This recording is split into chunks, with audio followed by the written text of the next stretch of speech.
Kalahandi district गोटे block आउ town होचे कोकसरा जेना कि धर्मगढ़ सब डिविजन अंडर नाइसी आ इटा भवानीपाटना हेडक्वार्टर 57 किलोमीटर हेसी जेनर चेयरपर्सन हेउचन रीता अग्रवाल आर Kishore Chandra Pradhan is the sarpanch of Kokasara gram panchayat as per census 2001 इनर पॉपुलेशन होचे 4225 एज पर 2001 पुआ मानकर लिटरेसी रेट थिला 63% और झियो मानकर थिला 37% which was very low. E literacy rate रु जणा पड़सी जे गोटे सोसाइटी झियो मान के निकरी काना तांकर भावना अछि एंता तो नहीं कि खाली से मान के रांबा बाड़बा नेखन बांधी कर रखा जाउछि और से मान के तांकर डिजायर गोल अचीव करबा लागि दिया नै जिबा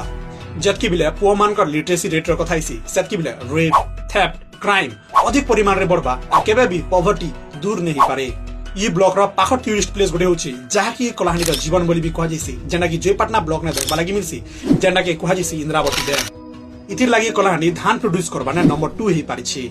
इने लगा जाइछे 4टा टरबाइन आ गोटे टरबाइन रु 150 मेगावाट इलेक्ट्रिसिटी प्रोड्यूस हेसी आ इन टोटल 4टा रु it generate 600 megawatt electricity. Railway station connected to Kokasara from Junagarh Bhawanipatna और केसिंगा।